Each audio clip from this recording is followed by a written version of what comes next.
it's more bad news in 2025 for Natalie Wood's husband, Robert Wagner.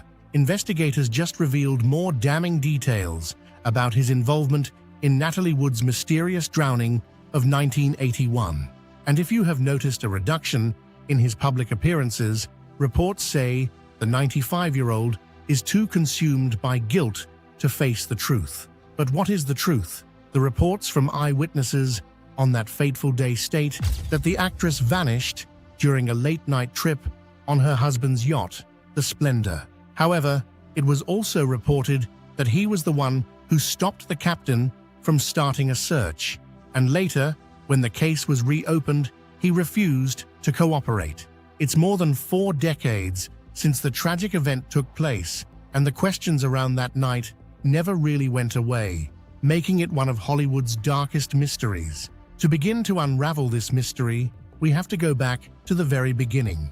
Natalie Wood's exposure to fame in life started at a very young age. Born on the 20th of July, 1930 in San Francisco, Natalie's real name was Natalia Nikolaevna Zakharenko.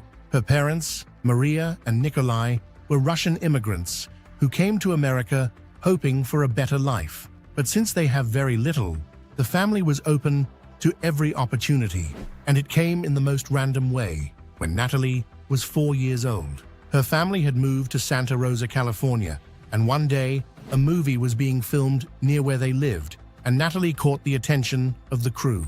They decided to give her a tiny part. Later, she appeared again in the film Happy Land, on screen for only 15 seconds. Those brief moments were enough to get noticed. Director Irving Pitchell saw her talent and kept in touch with the family, waiting for the right role to launch her career. Soon, Pitchell told Natalie's mother, Maria, about a part that would suit Natalie perfectly. And without thinking twice about it, Maria packed up the family and moved to Los Angeles. Despite her husband's initial hesitation, nothing would change her mind. She was convinced Natalie was destined for greatness. By the time Natalie was 7, she had landed her first major role in Tomorrow is Forever in 1946, acting alongside Orson Welles and Claudette Colbert. Surprisingly, this was no pressure for the young child, who did so well that even Orson Welles later said it was amazing how she didn't just recite lines, she acted from the heart. Clearly, Natalie wasn't just another child actress.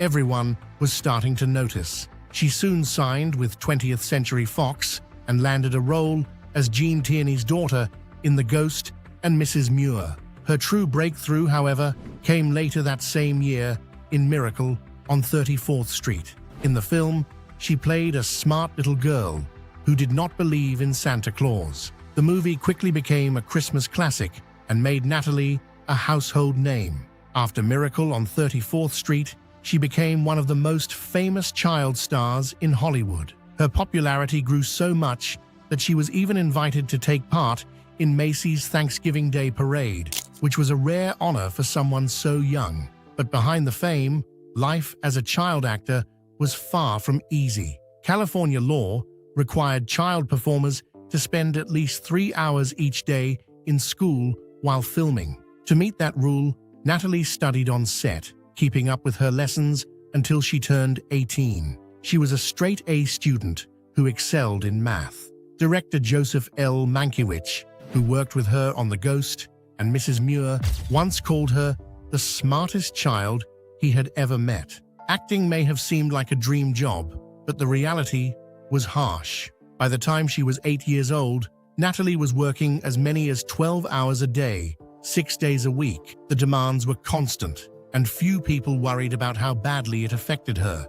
But the girl was resilient, and her career took a step forward in the mid-1950s when she starred in Rebel Without a Cause. Critics were very impressed by Natalie's performance, praising her ability to show raw and genuine emotion. She was clearly taking her job very seriously. Making the movie came with challenges. Natalie and her co-star Dennis Hopper were in a car accident and sustained minor injuries. But the real tragedy came soon after production ended. James Dean, the film's lead actor, died in a car crash. His sudden death devastated the cast and crew. After the film was released, praises poured in from all directions. Natalie's performance was especially applauded. Recognition came quickly. In the year 1956, Natalie earned an Academy Award nomination for Best Supporting Actress. Even though she did not win, the nomination showed Hollywood that she had the talent to compete at the highest level. That same year, she received a Golden Globe Award for Most Promising Newcomer, cementing her reputation as a rising star. Rebel Without a Cause had become an iconic film, and it had secured Natalie's place in Hollywood.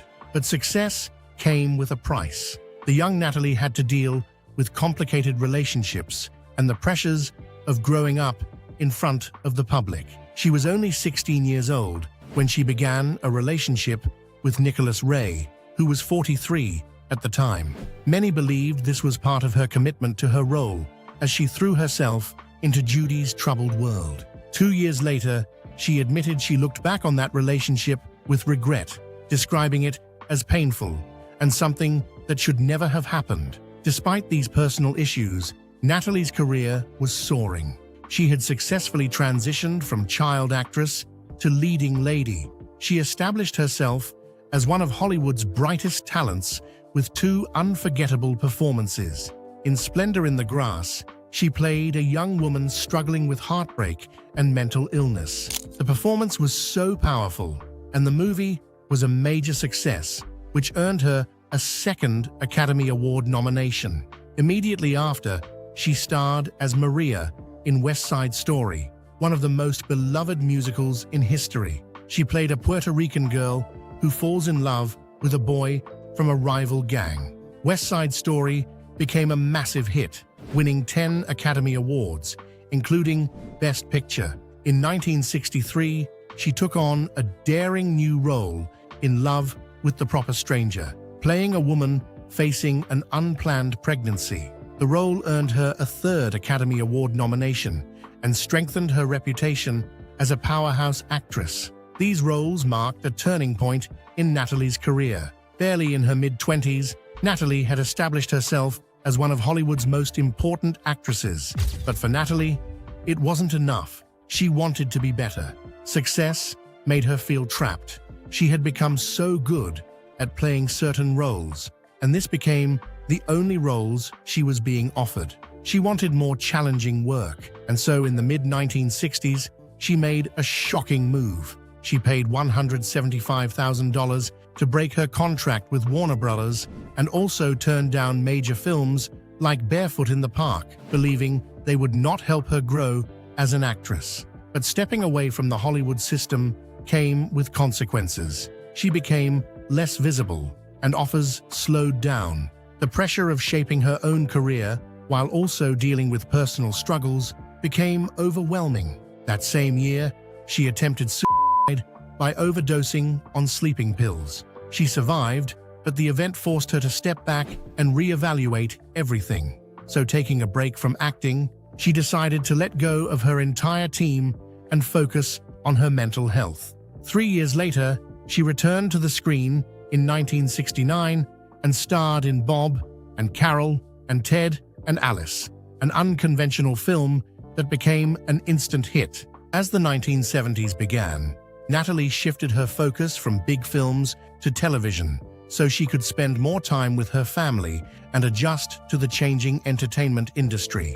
Her first big television project came in 1973 with The Affair, where she played a married woman involved in a secret romance. The program was a massive success, attracting nearly 30 million viewers, proving she could command attention on the small screen just as she had in film. Soon after, she took on the role of Maggie in a television version of Cat on a Hot Tin Roof, a role made famous by Elizabeth Taylor. Critics praised her, noting that she brought her own depth and style to the part. Then, in 1979, Natalie starred in the miniseries From Here to Eternity, which became a major television event. Airing over 5 nights, it drew close to 40 million viewers each night. Her performance was widely celebrated, and after 7 previous nominations, she finally won a Golden Globe Award.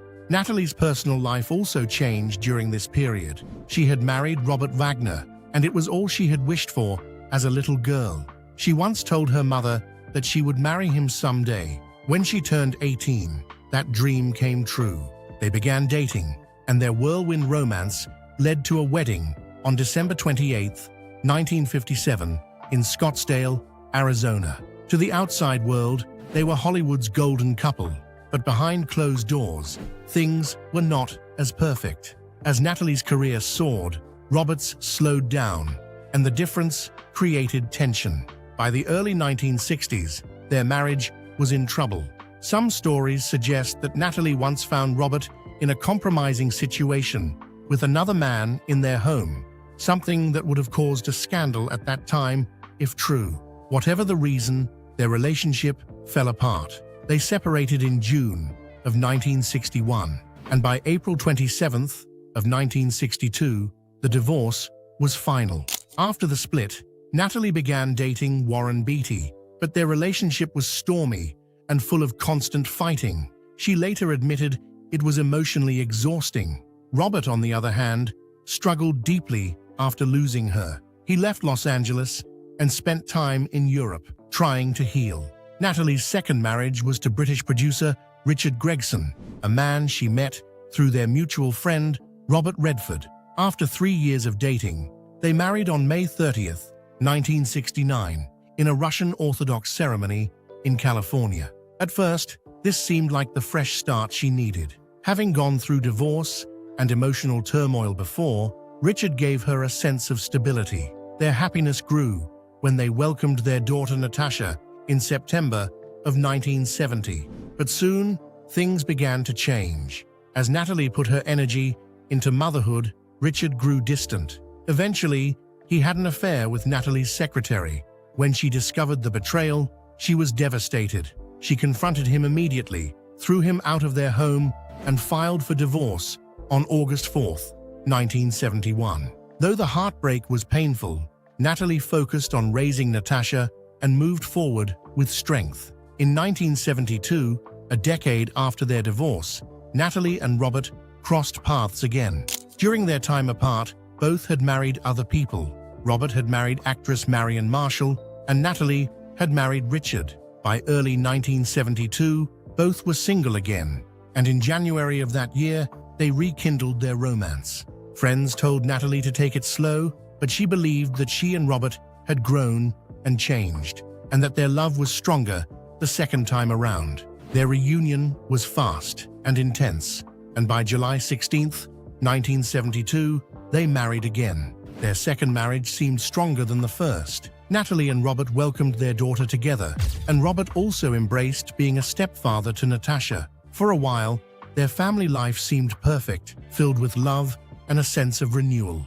With her focus now on family, she acted far less often than she had during the 1950s and 1960s. The couple finally had the family life they had always dreamed of, and it seemed like real happiness was finally theirs. But that happiness ended suddenly in the early 1980s, when Natalie's life was cut short under mysterious circumstances. Natalie was working on what would become her final movie, Brainstorm, a science fiction thriller. She played a scientist working on a device that could record human experiences. In late November of that year, Natalie joined her husband, Robert Wagner, her co-star, Christopher Walken, and the yacht's captain, Dennis Davin, for a trip to Catalina Island on their boat, the Splendor. What was meant to be a quiet holiday turned into a tragedy. At first, more friends were supposed to join them, but in the end, it was only the four of them. On Friday, they left Marina del Rey and anchored near Avalon, a small town on Catalina.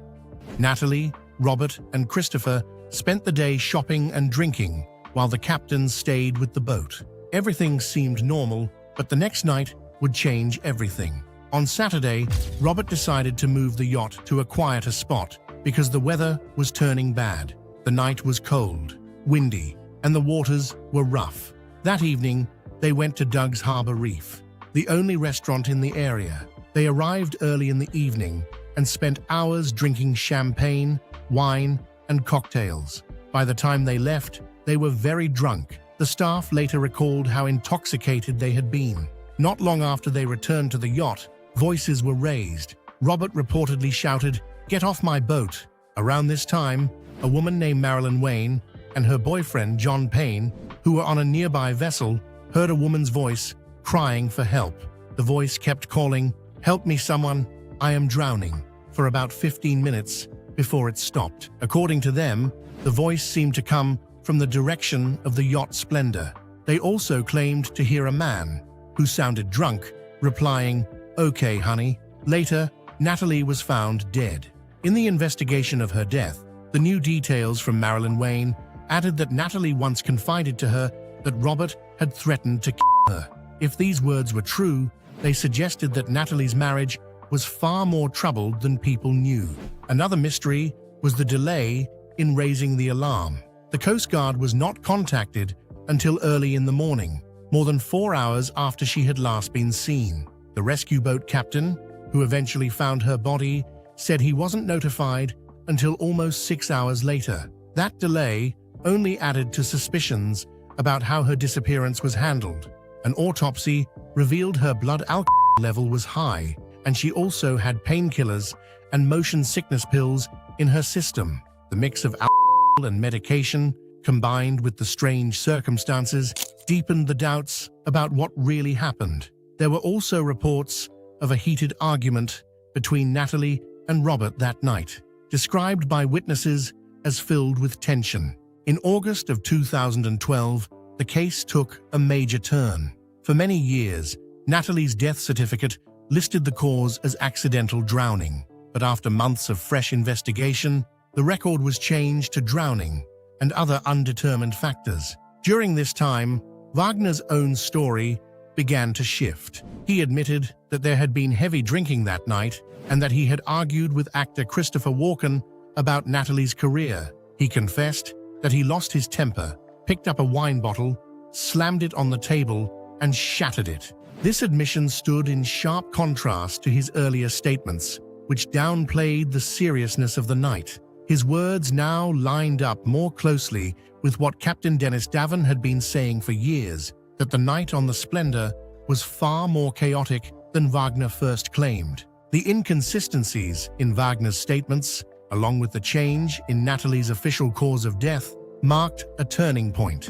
Many began to question whether her death was really an accident or if something more sinister had happened. One of the most troubling things was Wagner's refusal to fully cooperate. When the case was reopened in 2018, Lieutenant John Carina openly said that Wagner's version of events did not match what other witnesses had reported. That same year, nearly 37 years after Natalie's death, Wagner was officially named a person of interest. Christopher Walken, who was also on the yacht that night, remained mostly silent. But in a magazine interview in 2012, he finally spoke. He said only Natalie could know what truly happened because she was alone when she went into the water. He recalled that she had gone to bed before the others and guessed she might have stepped outside to secure a small boat that was knocking against the side of the yacht. Another twist came up in 2021 when a terrible secret about Natalie's life was revealed. Her sister Lana published a book in which she shared something Natalie had once told her. Back in the year 1955, when Natalie was only 16 years old, their mother arranged a meeting with actor Kirk Douglas, hoping his influence would help her daughter's career. He was one of the most powerful men in Hollywood, able to open doors that others could not. But that night took a dark turn. When Natalie returned to the car, her clothes were messy and she looked shaken. She whispered something urgently to her mother. Lana, who was still a child, did not understand, but she could sense that something was terribly wrong. Years later, Natalie confided in her younger sister and finally revealed the truth. She told Lana, "He hurt me." Lana wrote in her book that Natalie had been brutally raped and Kirk Douglas was the assailant. While this new information didn't directly add more to the mystery of her death, fans realized how difficult things had been for young Natalie and why some of her decisions at the time weren't just out of the blue. Robert Wagner was initially a person of interest in the death of Natalie, but was later removed. However, homicide detectives now have reason to believe that Robert was cheating on Natalie before her death with Jill St. John. Jill, now 85, had always maintained she didn't start dating Robert until 3 months after Natalie's death. This is different from what Splendor's skipper, Dennis Davin, previously told the National Enquirer. He had said, "I think Jill stepped into the program prior to Natalie's death." He even claimed he was kept inside Robert's mansion after Natalie's death to keep him silenced, and that Jill was also there. In Dennis's words, "She was at Wagner's house instantly, but I couldn't see what was going on because I was trapped in that room." He added that he could only leave when accompanied by Robert's thugs. Another insider, who refused to be named, had this to say of Robert regarding Natalie's mysterious death. "The memories won't leave him alone, but he'd rather crawl into the woodwork than confront the past. He knows he doesn't have a huge amount of time left, and he's worried something will come out to damn him forever. Clearly, some important information is yet to come to life, and it is just not looking too good." Natalie Wood was true. Life was filled with brilliance, but also shadowed by pain and unanswered questions. From her early rise as a gifted child star to her struggles with personal trauma and the mysterious circumstances of her death, her story shows both the beauty and the darkness of Hollywood. Tragically, Natalie died on November 29, 1981, at the age of 43, before filming was complete. Most of her scenes had already been shot, but production was put on hold, and at one point, the studio even thought about canceling the project to collect insurance money. Director Douglas Trumbull, however, fought to finish the movie as a tribute to her. The missing scenes were completed using careful editing, body doubles, and even Natalie's sister, Lana Wood. Brainstorm was finally released in September of 1983, nearly 2 years after her death. While it was not a major box office success, critics praised its imaginative special effects and bold storytelling. Over time, it gained a cult following and came to be seen as an important piece of science fiction cinema. Beyond its futuristic themes, the film carries deep emotional weight as Natalie's final performance, making it a lasting and powerful part of her Hollywood legacy.